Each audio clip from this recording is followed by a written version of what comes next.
ازيكم عاملين ايه؟ تعالوا اقول لكم على حلا حلو وسريع هيعجبكم جدا ومش هياخد منكم اي وقت خالص، وكمان مش هيحتاج لا فرن ولا بوتاجاز. معايا هنا كوبايه ونص من الحليب، حطيت عليه حوالي معلقتين ونص من بودره الكاسترد.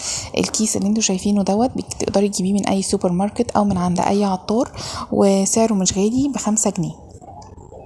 حطيت المعلقتين ونص من الكاسترد وبدات ان انا اقلبهم كده على البارد، وبعد كده هبتدي ان انا ارفعهم على النار لحد ما القوام بتاعه يتقل. مهم جدا ان انا اقلبه على البارد الاول عشان ما يحصلش فيه اي تكتلات. برفعه على النار وببتدي اقلب فيه لغايه ما القوام يبقى كريمي زي ما انتوا شايفينه، وببتدي بقى ان انا اركنه واغطيه ببلاستيك راب كده لحد ما اعمل كريم شانتيه واسيبه يبرد تماما. اعمل بقى الكريم شانتيه. معايا 3 معالق من الكريم شانتيه الخام، ومعايا كمان ربع كوبايه من الميه الساقعه المتلجه. اول ما قوام الكريم شانتيه يجهز معايا ببتدي ان انا اركنه واروح بقى اعمل ايه البسكوت بتاعي. معايا هنا بسكوت شاي عادي خالص، تقدري تجيبي النوع اللي انت عايزاه. وببتدي ان انا اجيب حوالي كوبايه من الحليب عليها كيس من الفانيليا، اقلبهم مع بعض وابتدي بقى ايه اسقي البسكوت زي ما انتم شايفينه كده، مجرد ان انا ببله بس، وببتدي ارصه في الطاجن بتاعي، صينيه بايركس بقى، طاجن مربع زي ما انت حابه.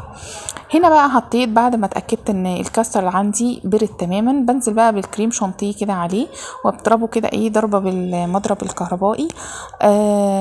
وابتدي بعد كده ان انا احط طبقه من البسكوت، وبعد كده طبقه من الكاسترد، وبعدين طبقه من البسكوت، وبعدين طبقه من الكاسترد. اخر حاجه بتبقى عندي طبقه صوص الشوكولاته.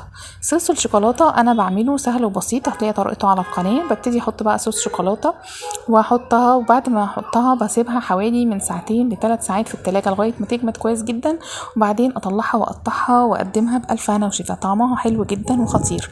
بس في حاجه صغيره عايزه اقول لكم عليها، صوص الشوكولاته حاولوا ان انتم ما تخففوهوش وخليه تقيل زي ما هو، خلوا القوام بتاعه تقيل علشان ما يبقاش خفيف زي الغلطه اللي انا غلطتها هنا. والف هنا وشفا على قلبكم. طعمها حلو جدا وحلا بارد وسريع وكمان مش مكلف.